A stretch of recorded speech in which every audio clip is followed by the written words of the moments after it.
What's up? What's up, guys?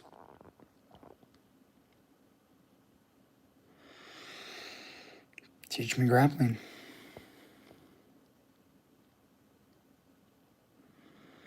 Let's get some more people in here.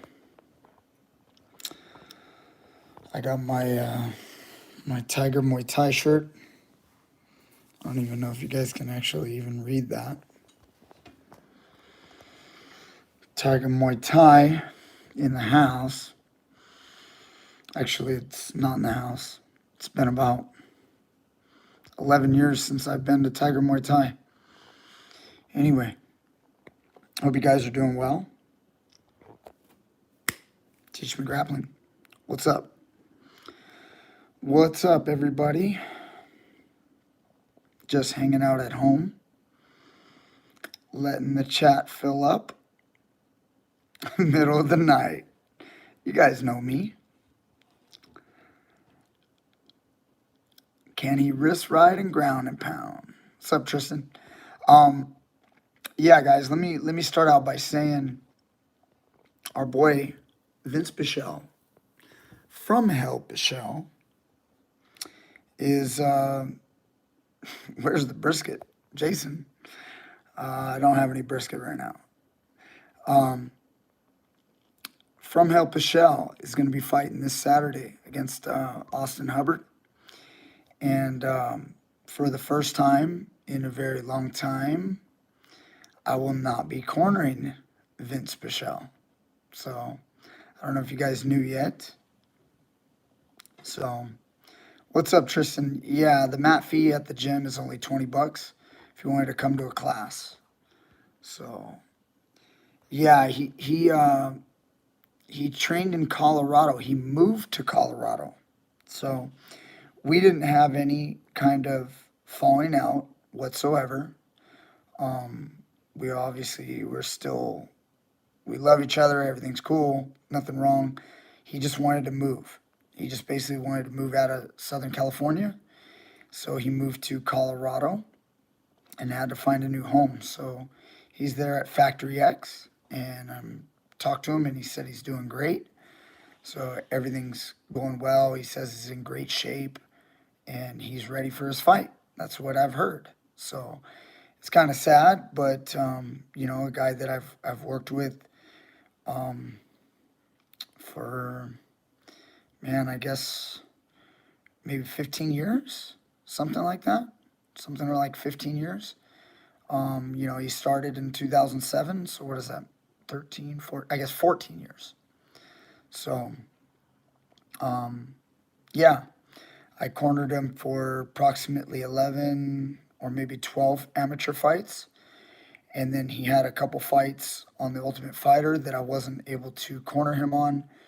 And other than those couple fights that don't even go on the record, I've cornered him for maybe something like 15 pro fights, something like that. 15 pro fights and maybe 12 amateur fights. So I guess he's had a total of like 27 fights, at least on the record. So, all right, well, have a good night, Vimel. Noe Avila. Yes, my gym's open. Membership is $150 a month. Very economical. So for Southern California, at least.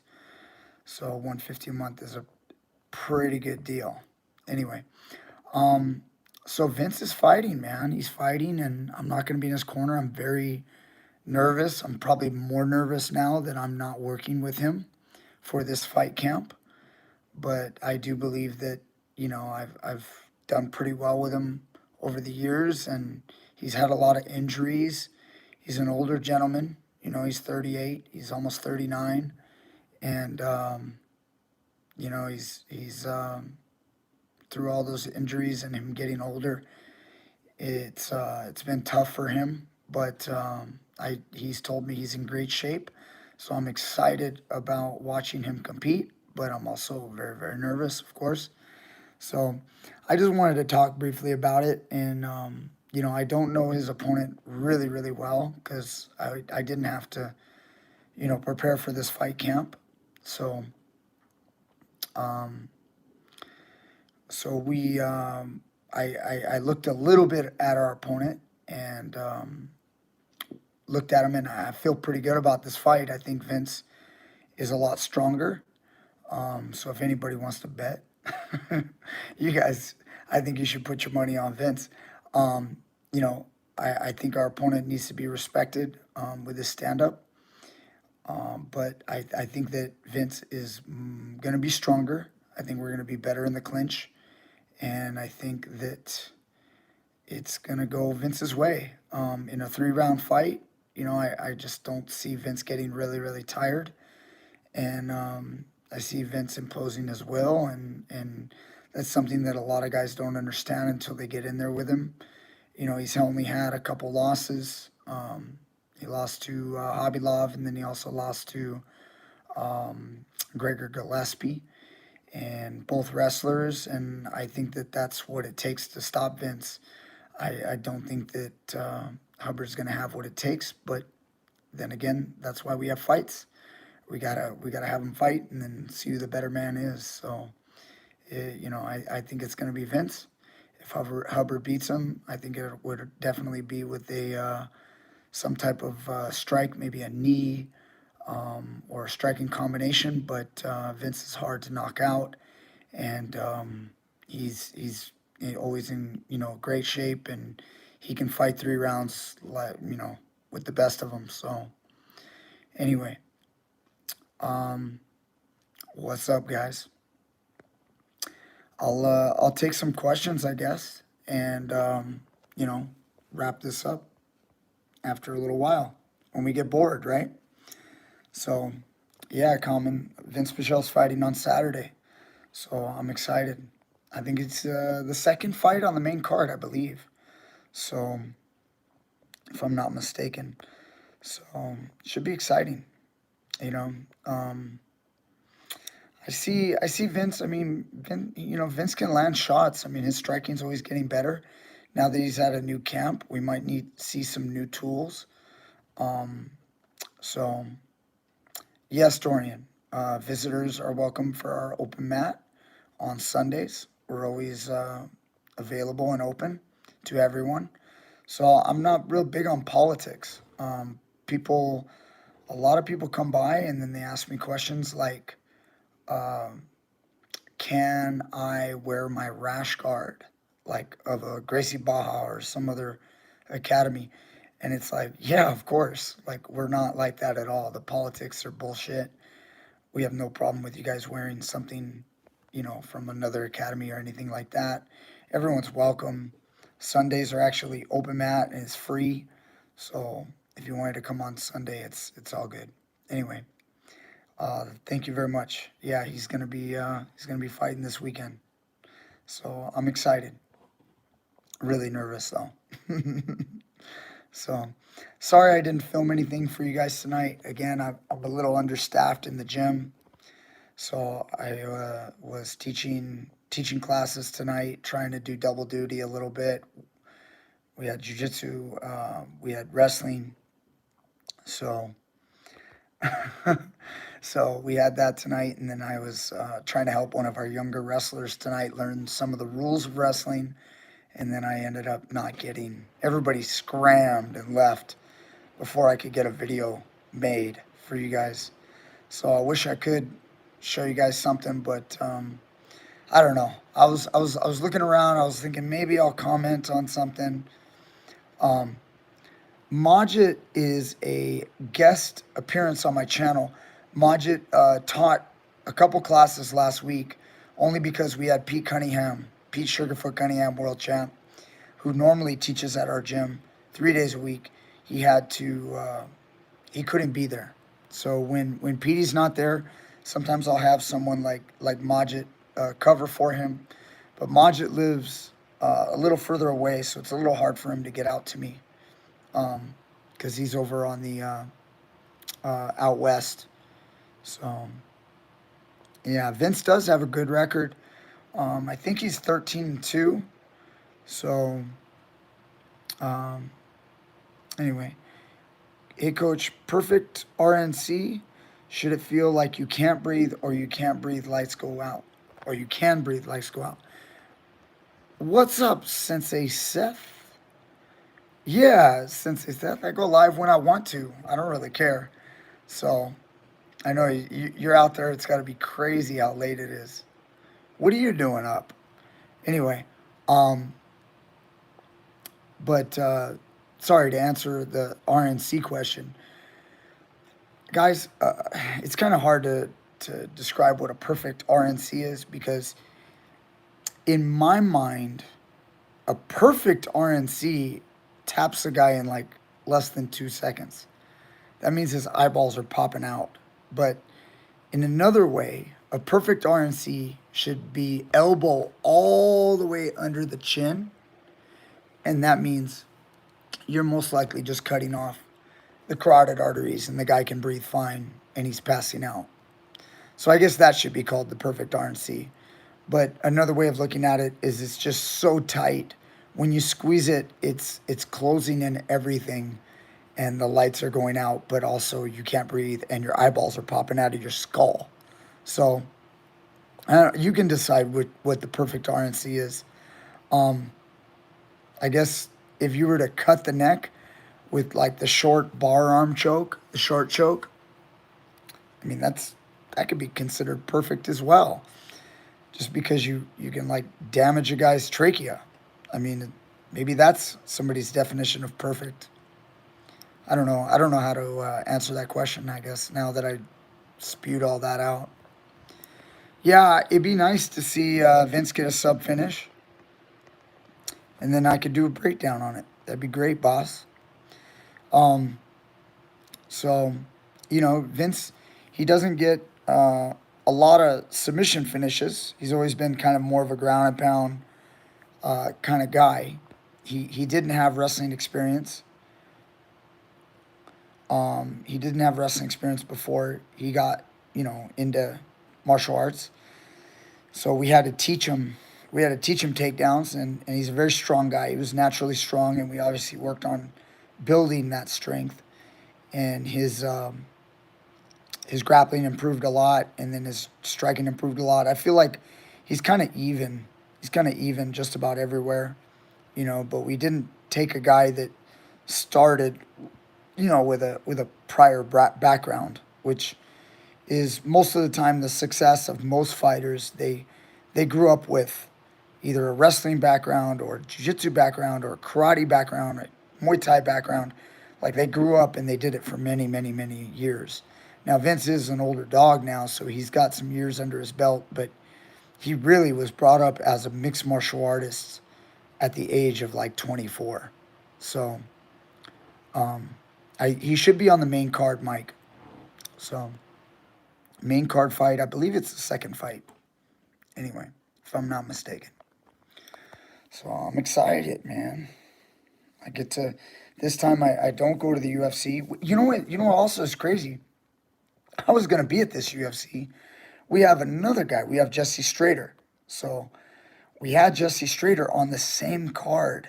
So on the first fight that Vince fights for another club, for another team, we were actually going to be at that same fight cornering Jesse Strader, and then Vince was going to fight on the same card. It was going to be kind of cool, but Jesse, we had to pull out of our fight. So that's why I'm not going to be in the UFC this weekend for two different reasons. One, Vince has moved to Colorado. He's representing Factory X. And Strader, we need to bounce back. We took that other fight. It was our first fight in the UFC on short notice. Didn't go our way at all. Very upsetting for us, but unfortunately, Jesse has injured his knee, and he's had to pull out of his fight. So anyway, no, Max, I'm not afraid to speak out against COVID rules. So, oh yeah, we are cool, boss. We're totally cool. So Vince he just wanted to move. It had nothing to do with our training or anything like that. It just had to do with he wanted to move on in his life. He wanted to get out of California. And I only right now work with Jesse. So we ended up losing Vince around the same time we got Jesse. So we've had Jesse for maybe 6 months. He also works out in Palmdale, Lancaster area. So with Fight Factory, I believe, and so I want to give them a little shout out. It's not all like we've we actually. I worked with Jesse a little bit when he was coming up, but in all honesty, I have not developed Jesse since he was super young. But he's been with me now at least 6 months, probably. Kind of guessing. I'm having trouble with my memory, but yeah, maybe even late last year we started working with him. And boss, we don't have a 2 day a week training membership. We have an unlimited training membership, and that's all. So if you wanted to drop in and take one class, it's $20.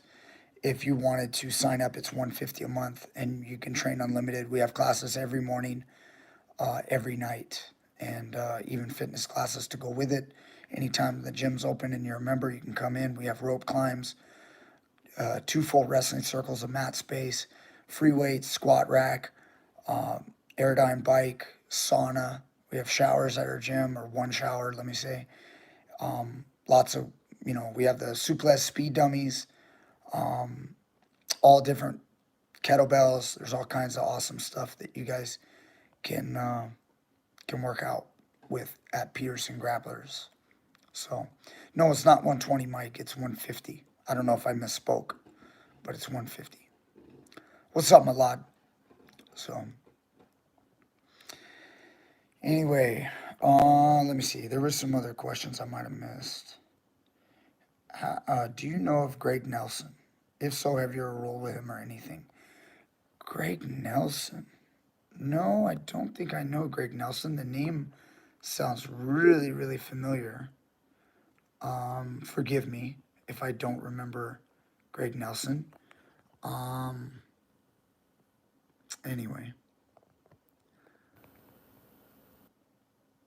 So, just kind of scrolling back. Should we all turn in our combat sports fan card if Woodley loses to Paul? Oh my gosh, guys, what's going on with that? What do you guys think in the chat? Do you guys think that Woodley's going to get knocked out like Ben Askren? Damn. I certainly hope not, but I am in fear of that. I got to be honest. The thing about Paul he's working, man. He seems young and hungry to me. He's got a lot of money. He can afford the training. Sometimes when people is probably as dumb as Paul is, it's kind of what makes him successful, is that he's dumb. He's dumb enough to think that he's on the level of a world champion. So, and that's a dangerous thing. When a guy believes in himself and he's well trained and well financed, that's a dangerous combination. So I hope Woodley knocks him out, but you know what? I'm not saying Woodley can't box, but Woodley is an MMA fighter. He isn't a boxer either. Paul keeps fighting these non-boxers and he's doing pretty well this far. Anyway, it's going to be interesting for sure. I certainly hope we don't see another MMA guy getting knocked out who was a former UFC champ. That's going to be devastating to MMA. So, yeah, he doesn't need to worry about the takedowns and kicks. He just needs to focus. So, he is a monster athlete. So, I certainly hope Woodley's working hard. So, all right, Dave L. with the super chat. Thank you so much. Coffee's on me. I really appreciate you, Dave. If I can answer any questions, you just shoot me one right now, and I'll answer it as best I can.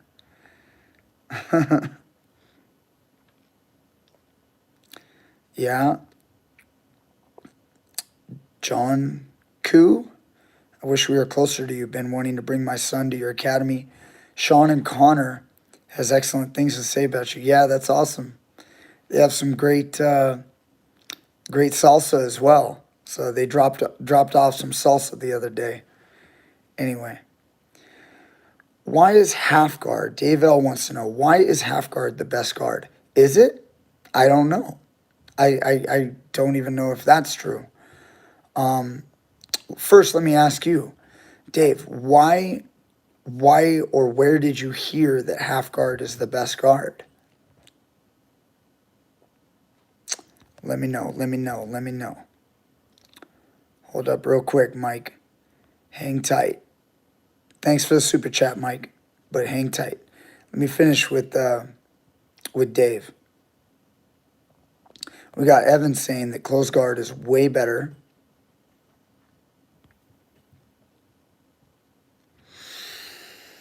Dave. Who told you the half guard's the best? Was it me? I don't know. I know I do. I do have a half guard video, I think, where I think it's something like the best sweep from half guard. I don't know. Guys, I don't really like, I don't like when people say this is the best. I know I do that on some of my videos, but that's obviously to be provocative and get you guys to click. But what I'm saying is like anytime someone says the best guard is half guard or the best guard is close guard, I instantly in my head shakes and I go, nope. It's just a bad way to ever even think about the martial arts and jiu-jitsu in particular.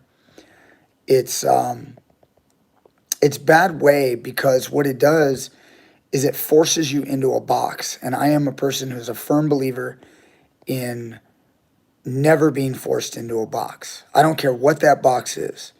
I will tell people that I love the Ghost, but that doesn't mean that it's the best side control escape. I would never tell someone that it is the best side control escape. I would say the best side control escape is the escape that you use to get out that works good for you. So anytime someone says that, this is the best armbar, this is the best way to do the choke. And yeah, there could be like stats to back it up, for sure, I'm sure rear naked chokes work better than, let's say, Barato Platas. But it doesn't mean that you shouldn't work on a Barato Plata. There are people out there that will make a Barato Plata a more higher percentage move than a rear naked choke. So for them, they don't belong in that box. Now, I will admit that many people should work on rear naked chokes than Barato Platas. But I think you get what I'm saying. I don't even like to go there. Okay, so trying to get back to it. Half guard. Why is it the best guard? Here's some reasons why it's a great guard. Let me say. Half guard's a great guard because when you have a half guard, think of a half guard like this. You only have one leg in between your opponent's legs holding his leg, which makes it a little bit double-edged. Does that mean he's halfway to passing your guard? Or does that mean you're halfway to taking his back? Remember, a half guard is like one hook, but you're just not on his back. So if you can make let's say the arm cross the body, you're really close to the guy's back. If you get a guy's arm to cross in the close guard, you're further away from the back than you are in half guard. Half guard gives one an ability to go for sweeps a lot easier in some sense. When I say that, I mean, it's a great attacking position to look for sweeps. You're on your side. You can pop underhooks, work to get back up in a real fight. If you're on your back in the close guard, it's a lot harder to get away unless you can use your feet to push him away. So I can argue that half guard's one of the best guards. It's pretty solid. It does have some submission opportunities. I wouldn't say that the submission opportunities from half guard are maybe as plentiful, at least in the standard way. Half guard can provide leg lock attacks. Now, if you add in a half guard with a butterfly, then you can pop a guy up into a lot of different like leg entries. From just straight half guard, you still have your knee bar entries. You got your whole lockdown series. There's a lot you can do. Knee shield's a beautiful thing. Going into deep half, we just started doing a couple deep half guard videos. Man, half guard seems amazing. I don't know. Close guard's good too. Open guard players can be dangerous. Half guard calf slicer, Mike says. Anyway, so what about Mike? What does Mike want? Mike was the next guy with the super chat. I got to give Mike his time. What does he want? Mike loves half guard for MMA. He loves the calf slicer from half guard. What else does Mike love? He loves S-mount, arm bars, triangles. Anyway, what do you want, Mike? How can I help you? How can Coach Brian for a $5 super chat? How can Coach Brian be of service? Hey, thank you so much. I appreciate you. It's very much appreciated. So, all right. So, if anybody else wants something, I'm just playing. I'll answer whatever questions, guys. Let me see. Kevin Deed, do you have stories of yourself using your jiu-jitsu wrestling outside of the gym? Yeah, I've told a story before. The first one that comes to mind,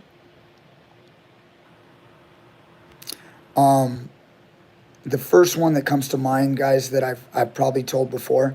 Back in 2005, I was headed home from the gym, and I went to the bank, drive up ATM.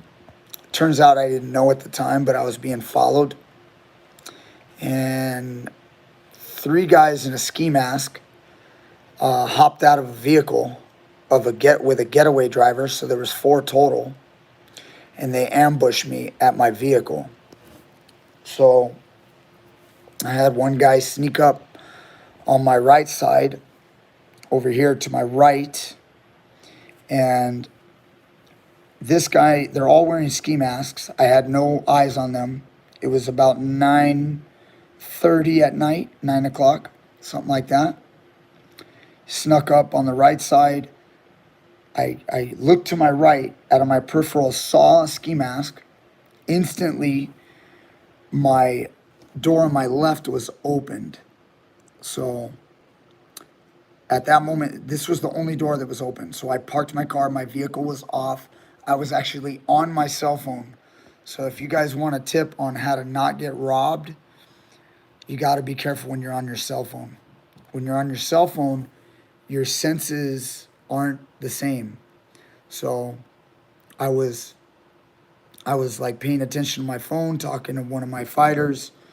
You guys actually probably kind of know who he is. He's actually the guy that created the logo for TeachMeGrappling and PG and everything else that I do.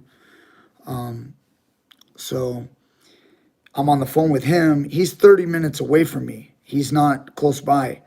And the next thing you know, I'm screaming, right? I drop that phone. I'm fighting with the door on my left. He's got leverage on me. I can't fight him with the door. I'm trying to hold the door. I can't fight him. I end up letting the door fly open, and I try to like use it as a setup, and I kick at him, but I realize the dude's got like a blade. So I instantly jump back into my seat, into the passenger seat.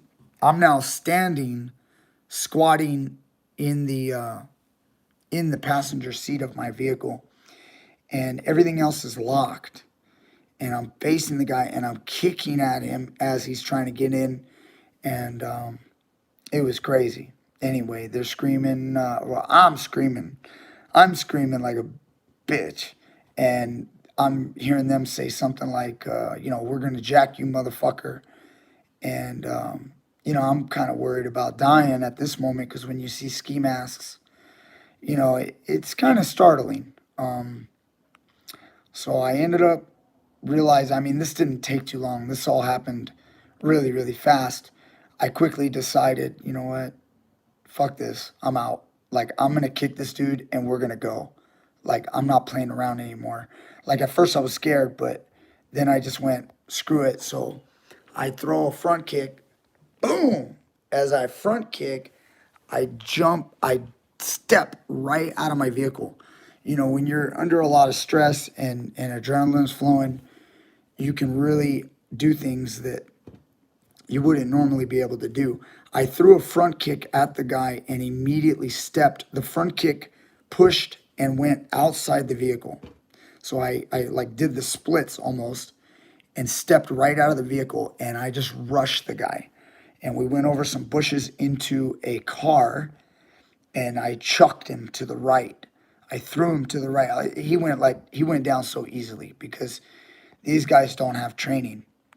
And I shoved him and he just fell. And I didn't even I didn't stop to look at him or react or just immediately I leaped out of the bushes. I didn't want to be in the bushes. So I leaped out of the bushes to my left. So I threw him to the right. I leaped to the left. So I'm out in the parking lot where I can like feel okay. And I ended up getting side, like I see something coming from my left now. So I knew I threw the guy to my right. I run to the left. As I'm running left, I now see a guy coming this way and I'm scared because I saw a blade earlier. So I immediately duck and I pick up a double leg. And I scooped up this guy. He ran right into me to swing at me. And I didn't know what he was swinging at me. But it turns out it wasn't a knife. This guy had like a stick, like a broomstick. It was like a sawed off broomstick, maybe, I don't know, 4 feet long, 3 feet long, 3 foot, kind of like a collie stick. And I didn't see it at the time, but I saw it later after what I'm about to tell you. I picked the guy up with a double leg. I was so scared I was going to get stabbed. I like chucked him. I didn't like hold him for any length of time. I lifted him and just threw him into the air, like chucked him. And right after that, I got another guy on me, and now he's on my back. And I'm in the standing position, and I immediately just use my skills of wrestling. I go hand control, put the hand in my back pocket. That's like pushing the hand out, and I cut off, and I just exited the situation and ran away. So it turns, I at that moment, I didn't know, I was getting jumped, so I didn't know how many guys there were. Turns out there was 3. All I ended up with was a big scratch going down my nose, down my lip.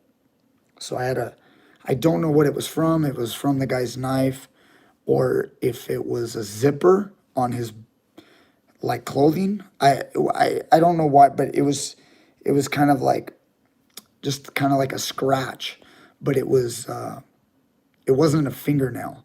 It was definitely something sharp. And because I remember it went down my nose and then came across my lip.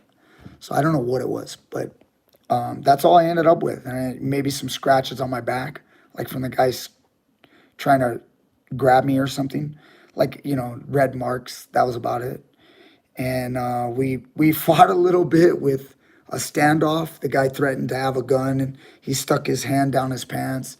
I was like, pull it out, let's go. And I was going to fight, but then I was like, because once I got myself safe, I was like, fuck these guys. I don't want to let them take my vehicle. And while they were kind of like facing me, trying to threaten me with a gun that they didn't have, but I was a little scared too, because I was thinking like, what if they do have a gun? If he pulls it out, like, I don't want to die right now. So I was kind of like apprehensive, and it kind of held me off for enough time, for 10 to 15 seconds, which was long enough for them to get what I had in my vehicle. They got my wallet, they got my cell phone, they got my keys. They ran to the getaway driver. I was screaming for help. Nobody called freaking 911. People in my apartment complex just stood there and watched with all this commotion and noise. And you know how people are. They just don't want to get involved. They're afraid. Anyway. So that was kind of shitty. I ran after them. I realized I'm not going to catch them, so I ran back to my vehicle to drive after them. Then I don't have keys. I don't have a cell phone.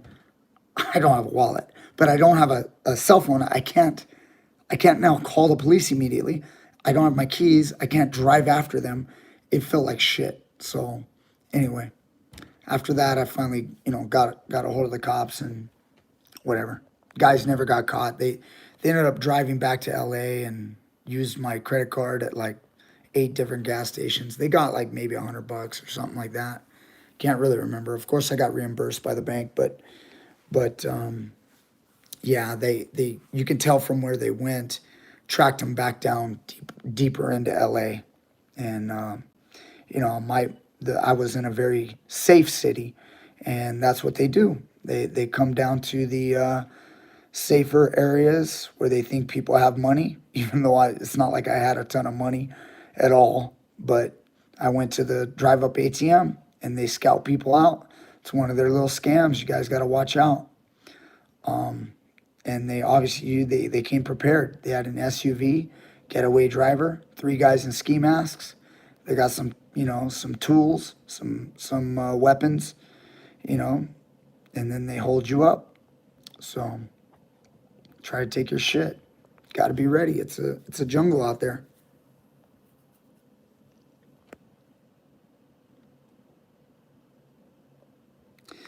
What was this? So Merrick, hey bro, remember that time when me, Mikey, and Joe took that little guy totally by surprise and he kicked all of our asses and chased us off? We had weapons too. Anyway, yeah, it was kind of funny. It wasn't funny, but it's funny now. I mean, shit, that's been 16 years. That was 16 years ago. That's crazy.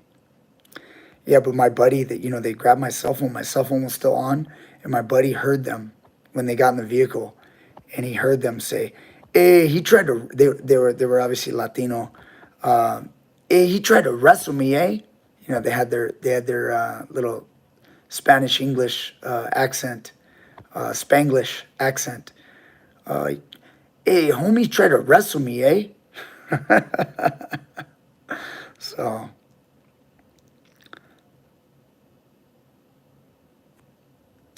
anyway,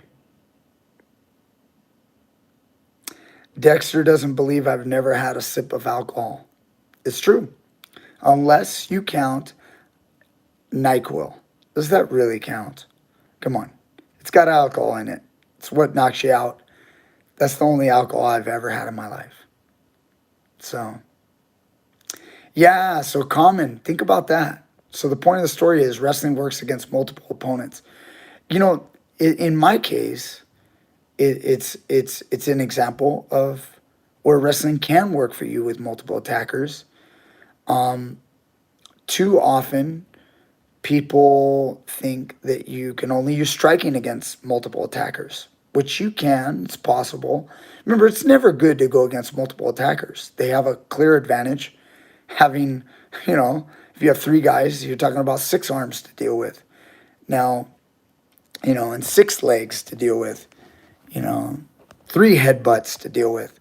There's all kinds of different things in play there, but it doesn't mean that striking's the only way to do it. I mean, definitely, in my situation, I rushed one guy. I threw him as fast as I could. I got scooped up a double leg, threw him as fast as I could.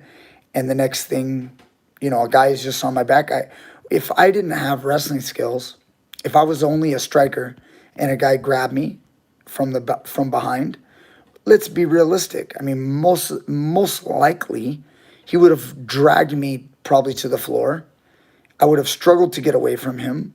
And then by the time, as I'm fighting to get away from him, his buddies would have came and doubled up and tripled up on top of me. So in my case, you could clearly argue, at least I know it's just one anecdotal story. But in my case, I think in a situation where a guy, while I'm chucking one guy with a double leg and another guy jumps on my back immediately, think about it. If you're only a striker, you're going to get taken back. You're going to get taken down or at least controlled long enough so a guy can come from the front. And now you got to try to fight that guy while the other guy's grabbing you from behind. It's clear that wrestling or grappling can work in a multiple attacker situation as well. Now, I do think that jiu-jitsu, the way it's currently taught, is not enough. It's why I scream up and down that we need to add wrestling to our jiu-jitsu. So, anyway. Coach, what do you think about Greco silver medalist Mark O'Madsen fighting this weekend? I did see, half of the fight of Madsen with Vince's opponent, Hubbard, and the guy's got takedowns, but he didn't look too good with the stand-up. And once he started to get tired in the second and the third, he didn't look so hot towards the end of the second and definitely into the third. I think he's good, obviously, but, he's got some weaknesses. Hopefully he's worked on those.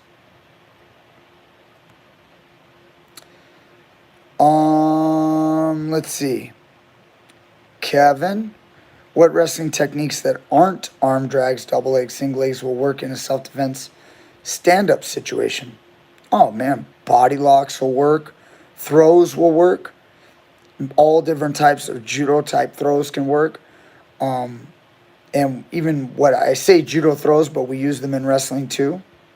So, yeah, I mean, there's so much there. Yeah, it looks like Abbasi mentioned Greco-Roman takedowns. They're good for self-defense. Definitely, I'd agree with that.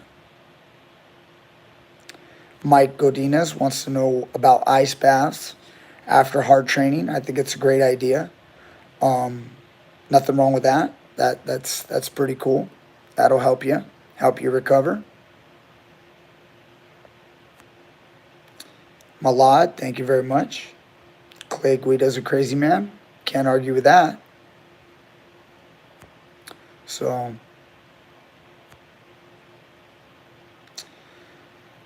do I think that Gable Steveson can make waves in the UFC? Of course. Of course he could. Definitely. John Danaher is taking on stand-up part of jiu-jitsu like he took up footlocks. Yeah. I've seen John Danaher teach some stand-up stuff. I don't think there's some things that it's all right. He's good. He's all right. Obviously, John Danaher, I think, is much better at teaching the ground than he is teaching stand-up. But he's not horrible at teaching stand-up. I think he's a smart guy, and he's obviously learned from very good people. So, I don't think he's capable of doing it himself. I can tell through his movements. But he's still very knowledgeable. I would definitely listen to him. So, yeah, we got to find out if Gable can take a punch. We don't know. Sometimes great wrestlers, they're not so good in MMA. You do have to find out if they're okay with getting punched and if they can adapt well to the styles. Okay, Roberto Santos wants to know if I think it would be good for UFC to have a tournament to decide a champion each year, like take the top 8 ranked. I think that they should do K1 style, that the fighter build the brackets. That would be really entertaining, Roberto. I like the idea. I don't think it'll ever happen, but, it's not good for making money. I just don't see the UFC seeing that as the best way to squeeze money out of viewers. I don't think it is for them, and that's what they're truly interested in.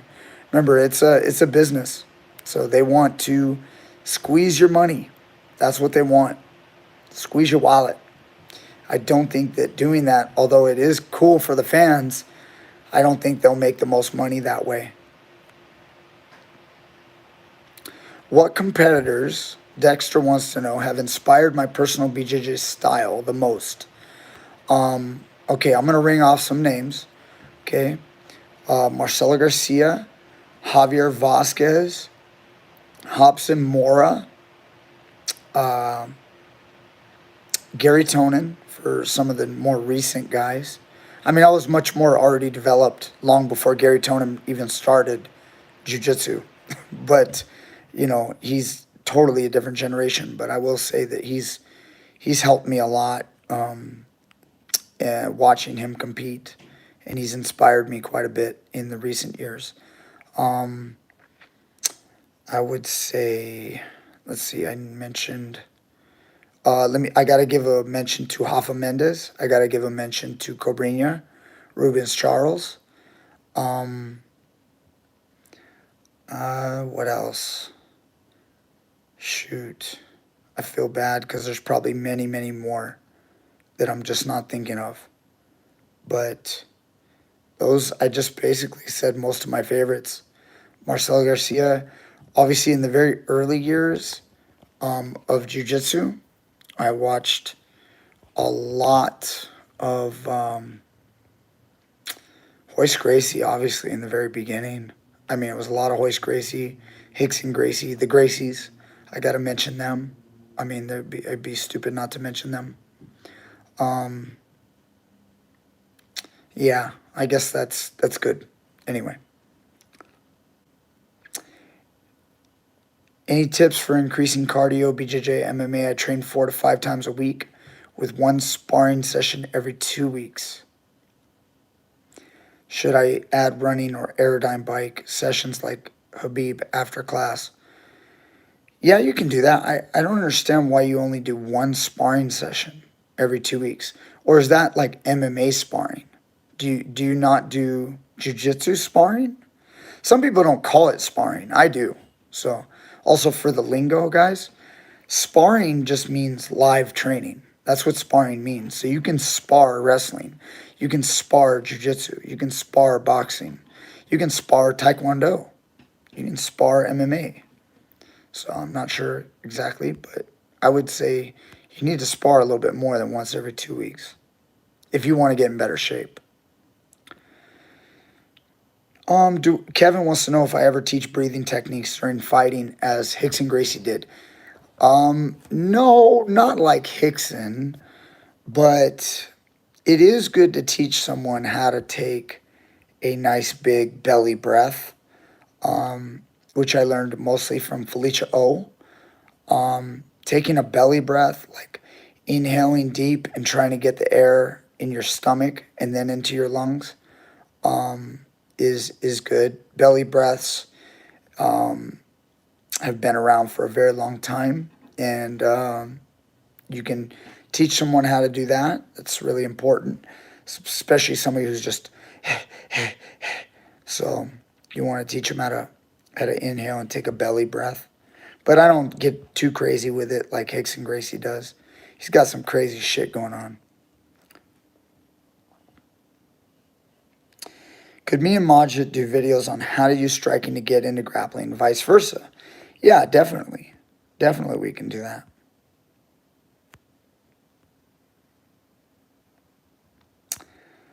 All right. Do I teach kids class? What do you think is more important values to teach kids that train? The more important values. Well, values, I'm not sure if you mean, like, when I think of the word values, I'm doing things like teaching kids honesty, having good integrity, things like that. I do teach kids, and we do have quite a bit of great kids in our program, mixed all around through wrestling. We just started teaching our kids jiu-jitsu and kickboxing, so they're kind of new at that, but we're going to have some great kids in the future for sure. Definitely I teach them, how to work hard and good discipline, how to show respect, how to honor someone who beats you, how to take a loss properly, how to win properly. So anyway. Coach, who do you think would do better in MMA? A high-level Greco guy with good leg attack defense or a pure freestyle guy? No, I'm not a big fan. Well, see, like, I hate this question, but it is a good question. The reason why I hate it is because it's truly up to the individual. Greco has always gotten a pretty good name for MMA because of the stand-up clinch work. Some freestyle guys don't do clinch work, and that's a big mistake. If you're a freestyle guy that does clinch work, then I would definitely choose a freestyle guy. I think they're better than Greco guys. I think Greco guys that only spend time in the upper body are limiting their learning.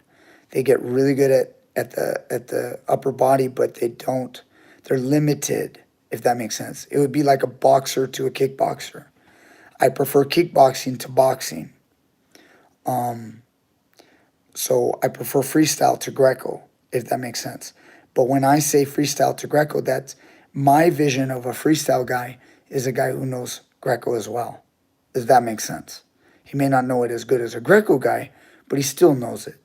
And some people will argue that Greco guys know leg attacks because almost every Greco guy has done leg attacks at some point in his training, which is somewhat true.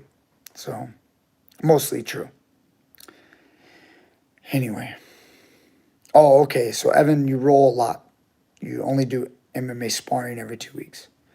So, if you want to increase, your cardio, I would think that you should do, what you can try is, I like to do similar to CrossFit, in the same way that CrossFit will work multiple different muscle groups, varying in a very fast cycle. I'm not saying you got to do straight up CrossFit, and I'm not talking about doing super heavy lifting. I'm talking more about doing things like there's a workout in CrossFit called Cindy, and Cindy is a 20-minute workout. I like to do a 10-minute Cindy where you set the clock for 10 minutes and you do as many cycles as you can of 5 push-ups, 5 pull-ups, 10 push-ups, and 15 air squats. So, for example, try that. Do that for 10 minutes. 5 pull-ups, 10 push-ups, 15 squats. 5 pull-ups, 10 push-ups, 15 squats, and repeat it for 10 minutes. Do that after one of your training sessions and notice what it does for your cardio and your conditioning. I think that 20 minutes is a little too long for what we do. I think 10 minutes is perfect. I think that that's basically the length of a black belt jiu-jitsu match. 10 minutes is awesome. So you're going to be exhausted and you're going to get strong and you're going to be conditioned for that length of time after you've been doing it for a while. Hit it a couple days a week. Notice the difference.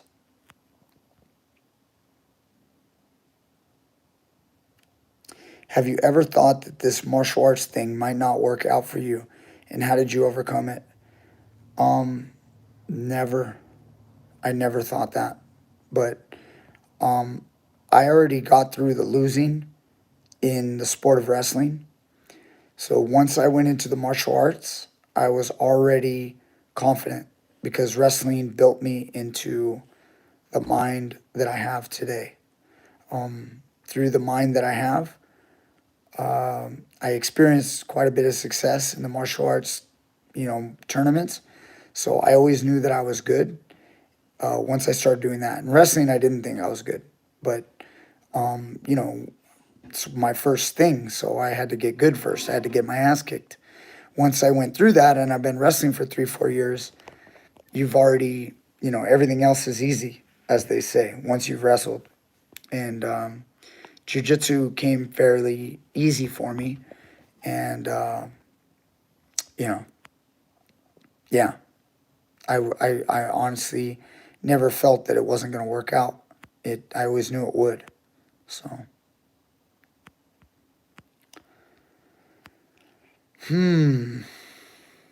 Simon, standing grappling is the most important range for self-defense.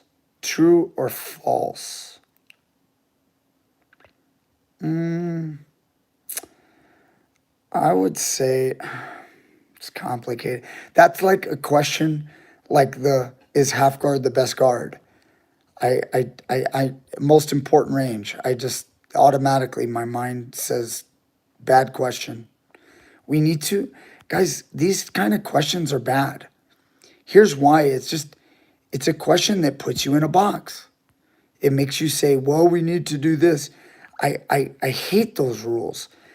It depends on the person. For some people, standing grappling is the most important range for self-defense. For others, the most important range is a 3-foot distance. I mean, like, I don't know. I can't say that that's the most important range for sure. It can be for some. It's just, that's not how I like to think about martial arts. It's just, I think you're going wrong when you think that way. It's not how I visualize any of it. Because eventually the martial arts, sure, in the beginning, we learn rules. We learn rules, guidelines to follow so that, I was teaching a straight up beginner today on his first class with his girlfriend. And I was teaching them how to shrimp, hip escape. I showed them what the guard is, how to basically shrimp to put someone back in the guard. And then to show them a submission, I introduced them with a triangle. So now, are they able to do a triangle? No, they can't even do the triangle if anybody's resisting. I did that so I could demonstrate what a choke actually feels like, so they could respect the submission. Sometimes I do it with a rear naked choke. Most of the time I do it with a rear naked choke. But again, I give them guidelines. Like I tell them, you want to get the guard if you're on the bottom, for example. So these are rules, but in no way, shape, or form do I follow those rules when I fight, if that makes sense. And if you're just starting out, or if you've been training for 5 to 10 years, you may think that way. But I believe when you reach a point, fighting becomes like fluid, and you do it in all positions you fight. It's like I view the mount like it's the guard. I view the guard like it's side control. It's all the same. Like position is position. So when I have position over you, I attack you. If I have an angle on you, I strike. If I don't have an angle on you, I make sure that I'm motioning, I'm moving, and I'm always looking for an opportunity, and I'm always looking to create opportunities using feints, using motion, using unpredictable movements and setups to create openings. These are the things that we look for. And why do we do it? We look for them so we can attack, so that we're not on defense. And if we ever get caught on defense, we defend until the first moment where we can turn the tables and become the aggressor and the attacker, so that we can mount an offense that cannot be defended from one to another, chaining our movements together until we have victory. And even that you could say is a rule, but that's basically what I'm doing. And it means in one fight, you may win with a right hand. In the next fight, you might win with a left knee to the face or a right kick to the body. Or in the next moment, you take them down. You achieve a good position and you go for the kill. And I know it's just maybe sounds like hogwash bullshit, but you go for the best positioning and you attack.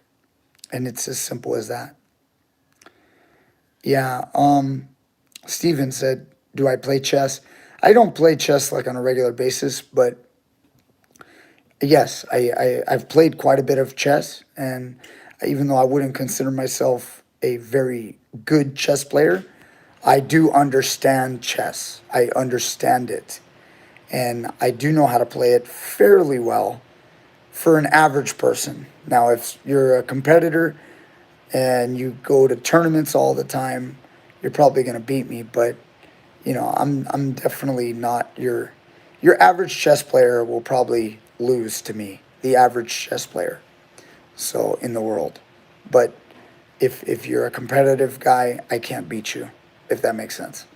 I'm like I'm like the classic 4-stripe white belt or a blue belt in chess. That's what I am. I'm a blue belt in chess. So if you've got some skills, if you purple belt, brown belt in chess, I'm getting smoked. Anyway.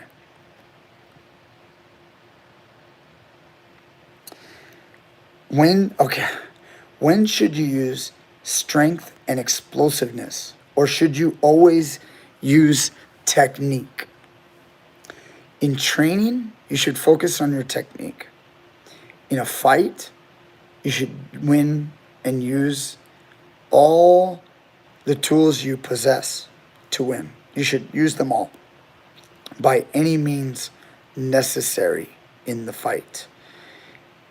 You should use strength. You should use explosiveness, whatever it takes.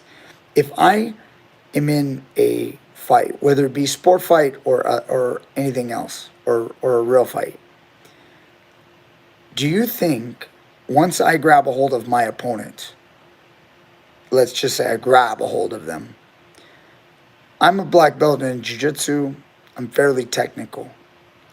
Do you think I'm only going to use technique if, say, I was fighting for my life? This is a real threat? No. Trust me, guys. I will use strength like nobody's ever seen before.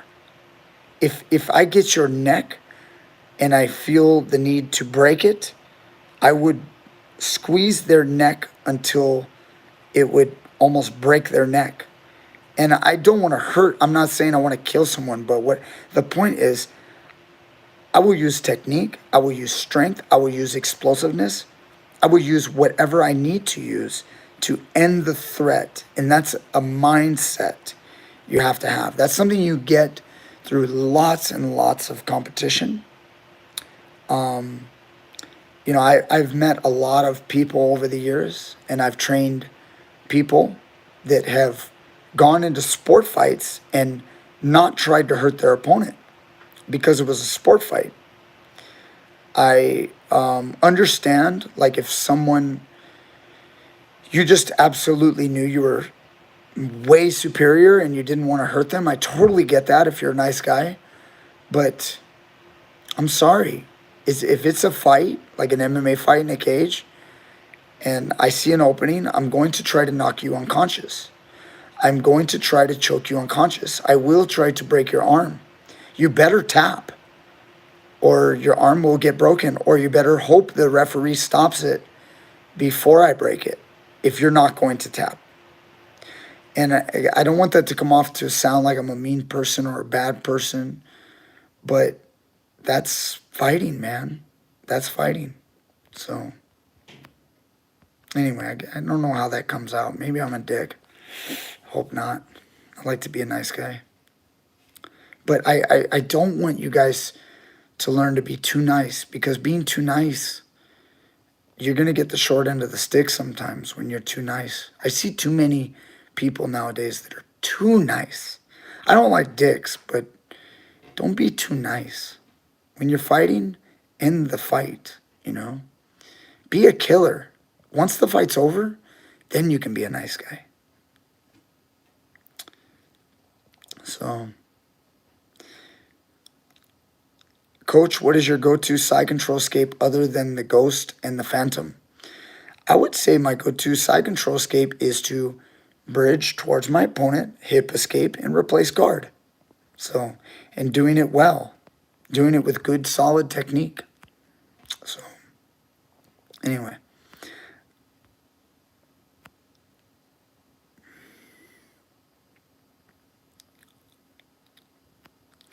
Okay, guys. It's getting late. I've got lots of questions, and it's hard to keep up. So many good questions. I love no-gi judo. I think it's great. It's a great complement to wrestling. Learning how to do judo, no-gi. It's very beneficial.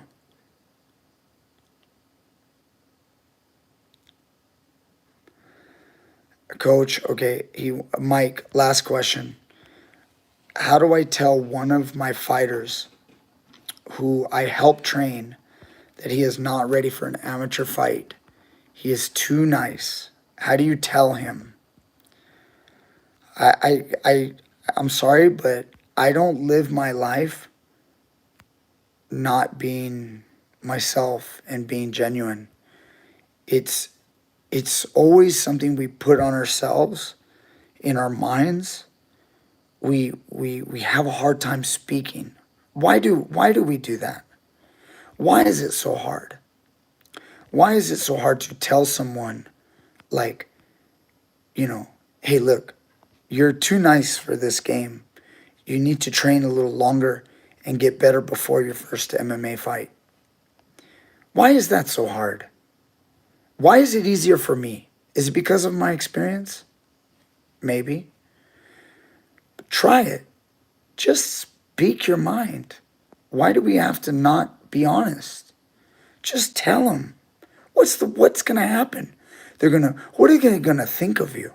You don't believe in them? You don't think they can do it?